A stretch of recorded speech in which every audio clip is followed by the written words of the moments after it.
And we are live. Hey, man. Hey, just so everyone knows, I'm in a very dark space. I don't have it. I'm at home. Obviously. It's 9 p.m. I don't have any.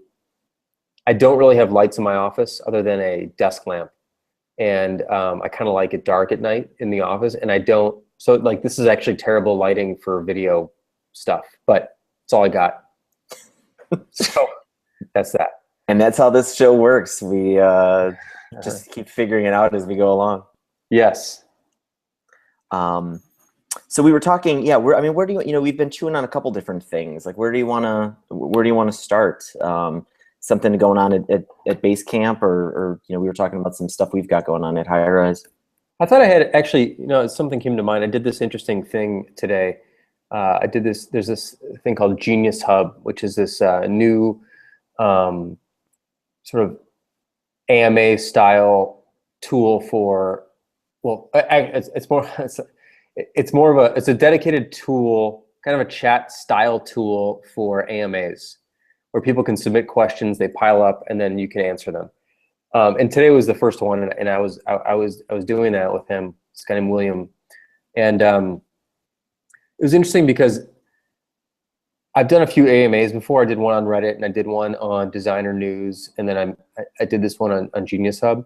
What's very interesting is the design of the product has a huge impact and influence over the types of answers that you give. And I realized this today, that his tool, it's a double paned, there's two panels basically. On the left are the questions that are coming in, and on the right, like you click a question on the left and you answer it on the right. But what's very interesting is that because there's a pile of questions that are always in your view and new ones are coming in and they're being upvoted, there's this sense of urgency that I didn't like, actually. And I told him this. It made me rush my answers because there was like this, it was a pile. And like I saw the pile, and if I spent too long on one answer, I wouldn't get to the rest of the pile. When I've done AMAs on Reddit and Designer News, it's more of a traditional message board style communication where nothing's piling up around me. I'm like focused on the space to write the answer, and then I can go look for other things to answer. And all my responses were very detailed in those other ones, and on this one it was very fast. And what it reminded me of is that chat style interfaces, while sort of kind of all the rage right now, have serious deficiencies in terms of depth, in that they encourage you to speak quickly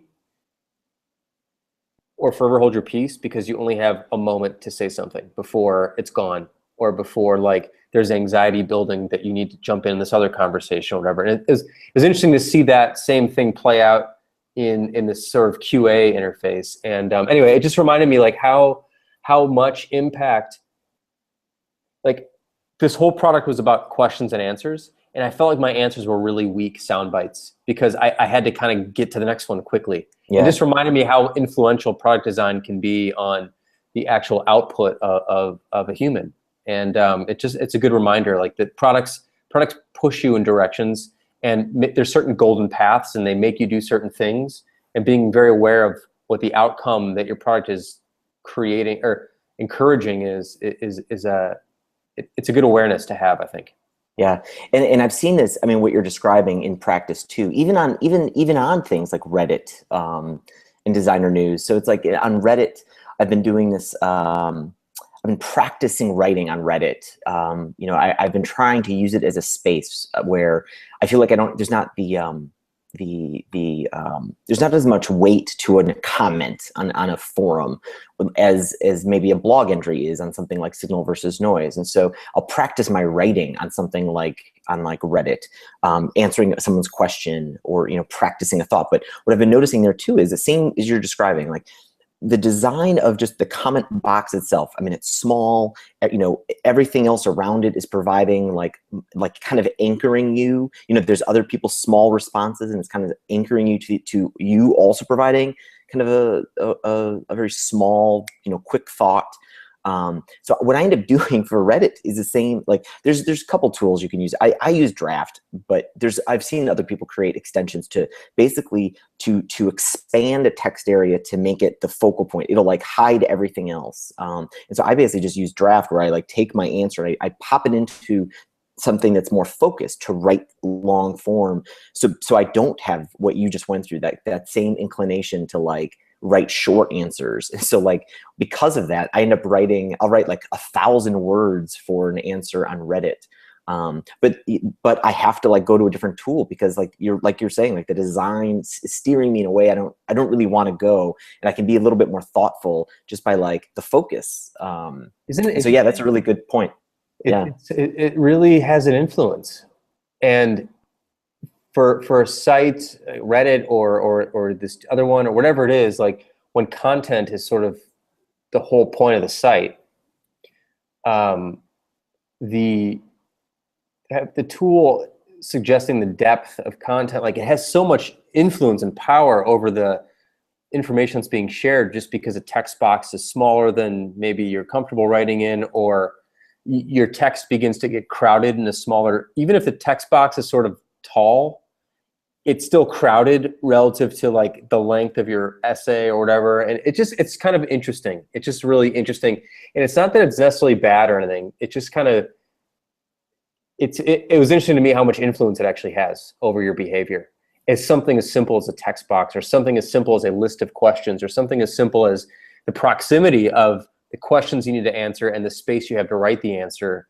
All those things are so influential on how you act and behave. Yeah, I'm curious, like that's a really interesting thought exercise, and I'm curious like how they can go pretty deep. I mean, it's not even like who's the guy who does a lot of the stuff with like is it Brett Victor? Is that his name? Who does all those like Yep. I feel like he's really in tune with that, right? So I mean, he provides these environments where like you're not just like doing computations, but it's like you're doing computations, and now you have like this ability to like fool with this computation or visualize the computation. Like he's trying to design this thing that actually kind of like makes you a better mathematician, a better designer, a better writer, because of these tools that he's providing you in the context of doing this thing, of this action. Yeah, that's fascinating to think about. Yeah, his thing is like the demos that he made or makes. I haven't seen one in a while. The ones I've seen in the past were great, because they showed you that by giving you the tool feeling more natural and letting you do certain things that you couldn't do, like you're now able to do things you couldn't do before. Like you're able to see the results of a tweak in the code, or instead of actually going to the code, like if you hover over a number, you get a slider. You get these things that, and it sort of forces you to explore and play a bit more and see the results of your work live, work that you may not have intended. And it's just really cool, like how that interface leads to unintended consequences in the positive Yeah, sense. exactly. Like, oh, there's a new discovery that I made because of this. Yeah, that's cool. I never would have played with that number before had I not just seen a slider there. And I just like, well, if there's a slider, I'll just zip it back and forth and see what happens. Oh my God, that's what happens. Neat. There's something there. I learned something. So I'm curious. Can be really powerful that way. Yeah, I'm curious if there's some thought then that a designer at a forum like Reddit, or even something with signal versus noise. I mean, I know most of us who write blog articles, end up finding comments can go. We all know comments on the internet. Like they aren't sometimes all the well thought out. They're like these knee-jerk reactions. People say a lot of things they don't maybe mean even. I'm curious if we could design our comment systems better with that in mind. Like instead of just basically comments today are just like cancel and post. Maybe they should be more a little bit like these like long form writing tools like Draft and whatever else that helps you kind of like save stuff for later. But like you draft your comment or like save for later, like let people not have to post this thing right now so they can calm down, think about it overnight, post it later, and maybe we would improve like comments on the internet. I don't know. Delayed commenting could be interesting. It's like you post your comment, but you could send it out Monday morning or the next morning, and it would like send you a notification 15 minutes before. It's like, do you want to reread this thing you're about to send out into the world? Yeah, you can sleep on it. Yeah, something I think I may have mentioned this to you a long time ago when we were talking about draft is like I've always wanted to have a sentence version control. Like, but I want to be able to page through different sentences in place. So I want to write, like when I write, I'll write something and I'll tweak a sentence and I'll tweak a sentence and I'll add a word, I'll remove a word, or I'll like, is this more compact or is this more expressive, whatever, on a sentence level. And I want a little arrow next to each sentence that I've edited so I can page through the different versions of that one sentence or that one word, and I can read over really quick. So like, you know, the wind was strong, and maybe I'll replace strong with like blustery, and maybe I'll replace blustery with swift, whatever it is, right? I don't know. But I'd like to just like be able to page through those and read them really quickly without having to like delete and edit and delete and edit. Just like, so this idea, and this is kind of, this isn't really where we were going here, but like software can let you, that's something I can't do without software. I have to rewrite the sentence.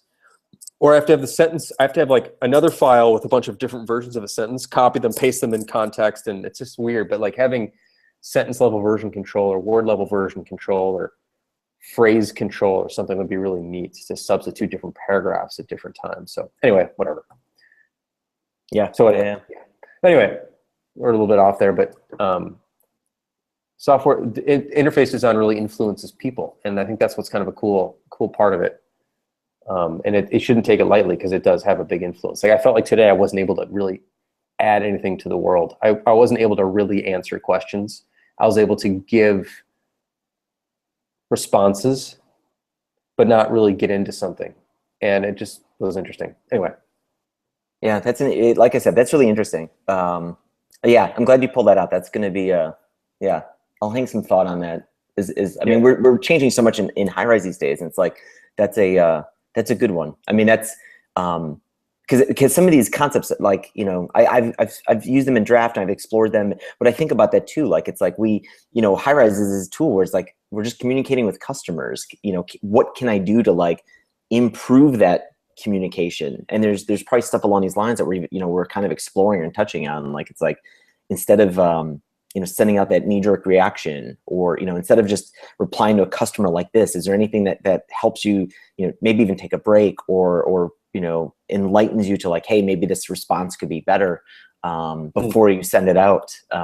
There's an interesting tool that I actually just saw. I've explored trying to see if we could integrate it in high rise. That actually, it's I don't know. It might be a little bit smoke and mirrors. I don't know. I haven't used it yet. People seem to like it. It's this. You've probably seen it on in some sort of tech news circle, but it's supposed to tell you what the profile of person you're writing to. So you can you put in an email address, and it's supposed to kind of figure out your Twitter profile and what the person you're writing to's social profile. And by using that information, it's supposed to kind of help you figure out what type of style of like writing they like. So if I was writing you, this tool is supposed to give me kind of like a psychological summary that like Jason Fried likes succinct writing, get to the point, don't use a lot of flowery language when I'm about to email you.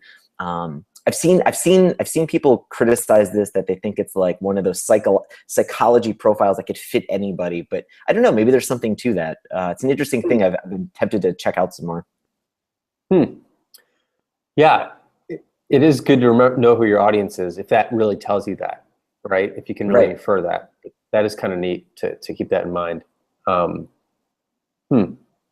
just haven't thought about it. I've been tempted to explore it with something like high rise, because it seems neat on the surface, but yeah, I haven't. Well, related to that, I think this feature's still in high rise. Does it tell you the weather, where the person's from?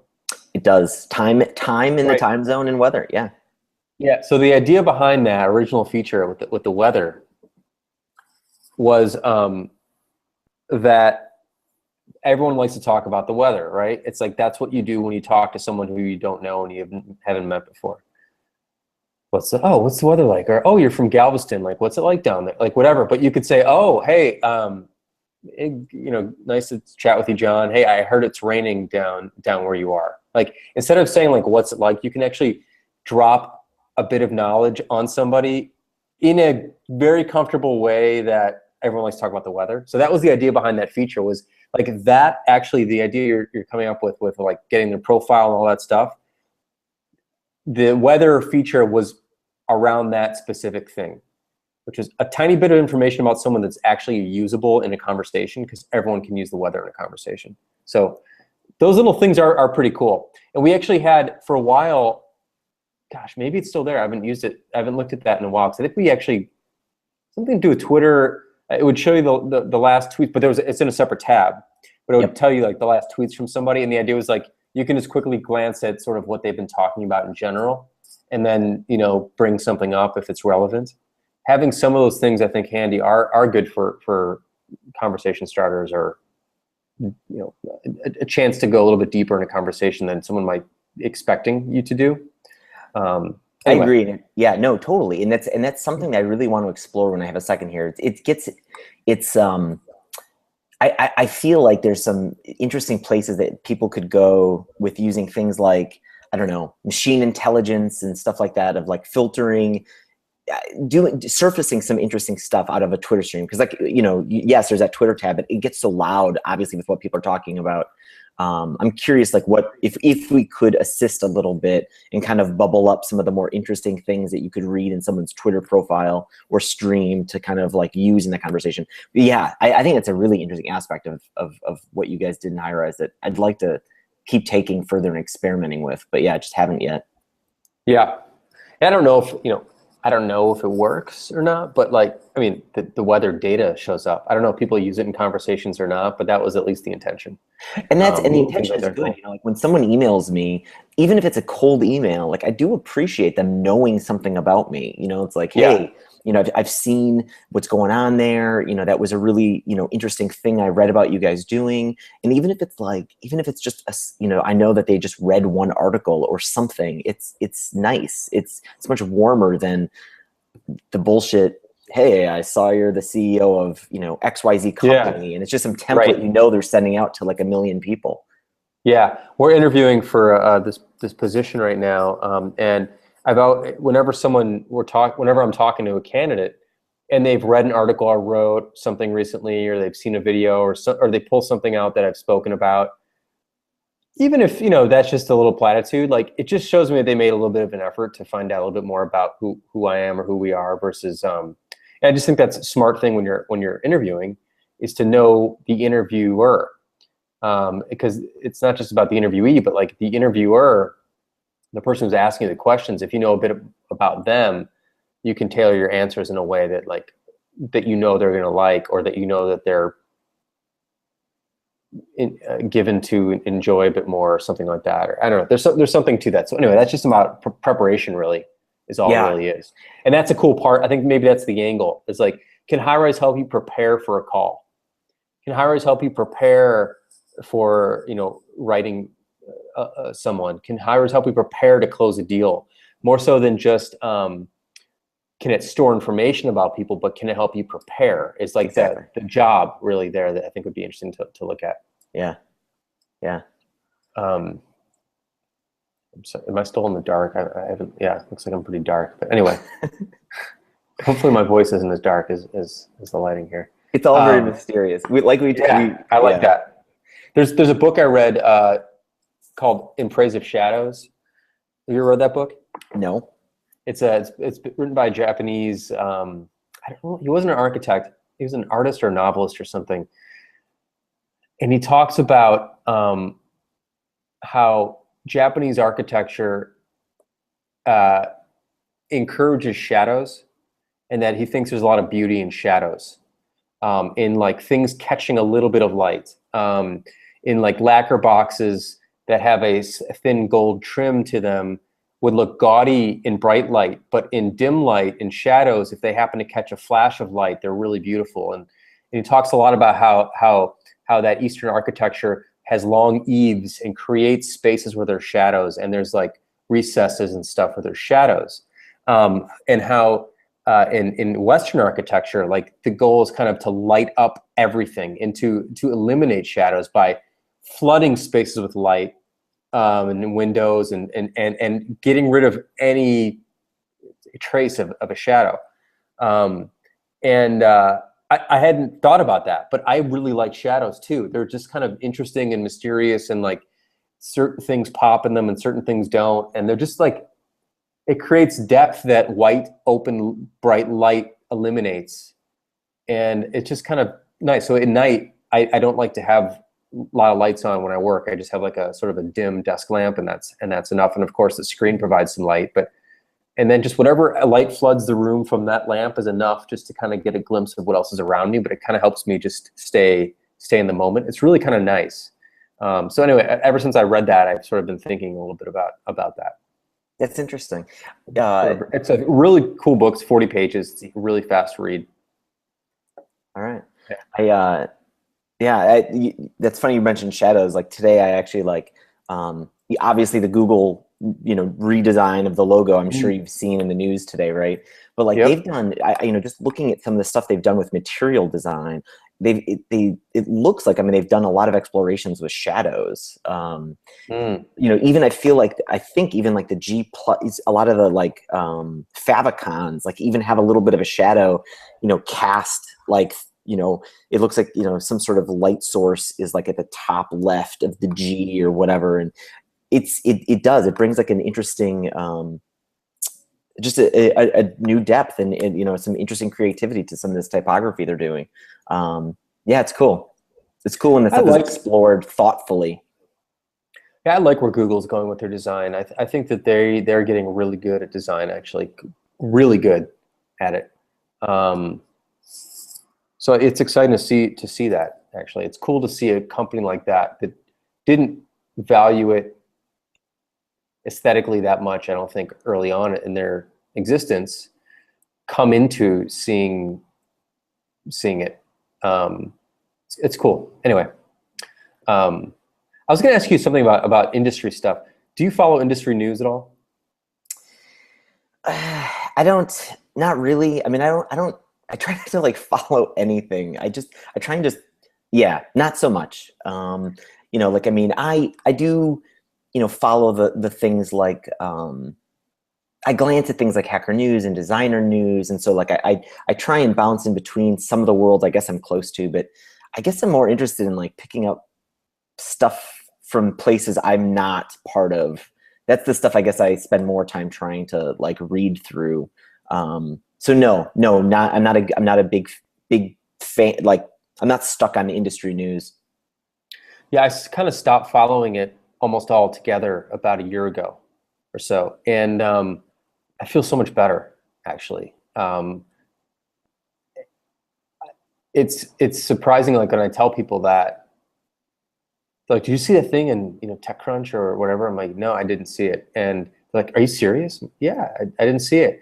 And it's this weird thing that people feel like they need to be completely on top of their industry all the time. And I used to feel that way. And it's, I felt it's really reduced the anxiety in my professional life to not follow everything that's going on, and instead actually just kind of focus in on what we're working on, and then focus in on like customers and focus in on other industries as well, but not just be so absorbed by what the hell's going on, because there's always something going on that really you don't really need to know about every single moment of the day. And like, it sure sounds like you do if you follow industry news. So I used to read Hacker News religiously. I haven't looked at that site in probably well over a year. I used to look at it 5-6 times a day. And then I'd click on stuff and look at that and read the comments, and I'd switch over to some other things. And man, what a like, it didn't do me any good. Basically, it did me a lot of bad, and I kind of feel like it's nice to eliminate that and not have that occupy any space. And then occasionally I'll hear something that's interesting or valid, or someone's like, "You check this out," and I'll do that because it's a recommendation from somebody else versus like me just trying to stay on top of everything and be the first to know everything. Right. Anyway. No, and like there's multiple things that like are always on my mind when I think about industry news, like things like. I don't know why this example is always in my head, but I remember like when Google Wave came out, of course, like that was in industry news, like the top, oh my God, this is the future of collaboration. And I remember how many people came out and said like, "Goodbye, Basecamp." And it's like, what the fuck? Like, Well, everything's a They killer can't of everything here. else. Yeah, Google Wave Yeah. isn't here anymore. And I mean, it's like, I don't know. And so so much as industry news like wants to keep like pitting people, competitors and predicting, and all of it's wrong. None of it's right. And like, but then you as a person who's making these products, like it's hard not to take a lot of those things and get distracted by them. When I see CRM competitors come out and in some of these news articles, it's like, it's just distracting. Like, I mean, it's like, yes, they so-and-so created a product and it looks like some other product and like it's refreshed exactly like all these other products that are out there. It doesn't really do me any good. Like, we're trying to like, do a good job, but we want to like have some fresh thinking. My ideas probably shouldn't come from anything I'm reading about in industry news versus like, I don't know. I mean, the stuff that I've been enjoying picking up are like, anything about like, the magazines that I like to read are things like Psychology Today and like art magazines, like stuff that has nothing to do with my life, just because it's, I don't know, it's different. Well, it might actually have everything to do with your life. Like, I'm looking behind you and there's art on your wall. I know that you're into so like that actually has a lot to do with your life. Probably way more valuable to you in terms of just kind of creative thinking and stuff than reading about some competitor who's a high-rise killer this week, Right. and next week it's another one who's a high-rise killer, and the next week it's someone like, it's just, yeah, it's so non-productive, really. And it's not that you should be oblivious to what's going on, but like at some point it should be about like, what are you making, and where's your fresh thinking coming from? And if you're paying attention to what everyone else is doing, it's almost impossible to be a fresh thinker when everything that's in your head is being dropped in there by external sources. You can't be fresh anymore. Like, freshness sort of comes from within, and if it's tinted by everyone else, it's just, there's not a lot of new ideas then when that happens. And you see that in products. You see that like a lot of Me Too products come out in every industry, and you're like, they were not like, they're new, but they're not original, and there's nothing really that they're doing that's new. So why should I even worry about that? Anyway, sort of riffing in general terms here, but I found it to my days have been better the less I pay attention to what's happening in places. Like, something I learned a long time ago, which is like, you just cannot worry about things you cannot control, period. And you just got to come to that realization. And the things you can control, worry about those. But what other people are doing, you can't control it. You can't control it, and you really just can't worry about it. You got to do your own thing. Yep. There's another, this is just a random kind of helpful thing I've been doing also about kind of staying out of industry news, but it's like, I get this, I'm a big fan of this newsletter. It's called Any New Books. And it's this newsletter that comes out like once a week in each category. And so you can sign up for books that are just in business, and you get this weekly email, and it's basically like any new books that are on Amazon. Just, it's basically like, hey, what's new? And it shows you all the books. I've sent it for every category. So I get all this weird stuff about like medical, new medical books that are out, new art books that are out. And it's stuff that's like, like I don't know anything about, neuro, operating on the brain, but there's those books. And every now and then, like, I look through all of these different categories. I send so much over to my Kindle. And you can just go through so many samples. Like, I don't know, it's a great way of just like kind of delving in a little bit into some of these other people's industries and lives and seeing if there is some interesting stuff. And every now and then there's like some gold there to pull from. But I don't know, I recommend the newsletter if anybody's trying to explore outside of Remind us what it is. What's it called again? Any New Books. Any New Books. Related to that, there's been this thing I've never done, but I've always wanted to do, which is every year go to a conference way outside my industry, just way outside, and just spend a day there and like sit in and listen, like food service prep conference of America, or like personal assistance something of America, or whatever, right? I don't know what these things are, but there's the zillions of them in every city. Chicago's a huge convention town, and just go to the furniture convention, not just the convention like to look around at furniture, but like the furniture maker convention where they're talking about issues of the day in their own industry, just like the tech industry is and the design industry is. Just sit in for a day and listen and see if you pick something up. It would be kind of fun. It'd be neat to do that once one different, like radically different thing every year. Yeah. So anyway, I talk a big game there. I haven't done anything, but something I've thought about. Yeah, I've been tempted to do stuff like that too, and I end up, I don't know if I've ever even done that, because it's like I was reading another article about like some of the latest some of the new trends in research, and the most successful papers are coming from researchers that are exploring I don't know what you like, cross field research. It's the economists who are studying the biologists. It's the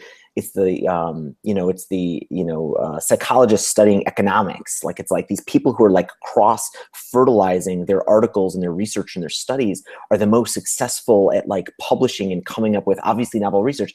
I mean, it's sort of, when you think about it, it's like common sense. Like, that's how we come up with ideas. We like take something that's like from another field and we bring it into our own, and then people are like, whoa, that's really creative. Well, sort of. I just kind of borrowed a principle no one was paying attention to in that other thing. But yeah, when we pay attention to our own industry so much, we just stop doing that. We keep creating like the next Slack, because like all of us, that's all we like look at, that design and those colors, and it's just like, my God, like let's look at something else. It's good. So if you want to, we could commit to each other to go to a conference once a year that is unrelated to our work, and we'll go together and we'll force each other to go, and like maybe we'll do that. I love it. All right, we'll report back on what that was like. I'm in. Cool. All right, we're out of time. That was fun. Tomorrow, let's see. Tomorrow I'm free at the normal time, which is 3. If you're still good with that. Let's do it. 3 p.m. Central. We will chat. We'll be back. Yeah. Awesome, man. I'll talk to you tomorrow. Cool. All right. See ya. Bye. Bye.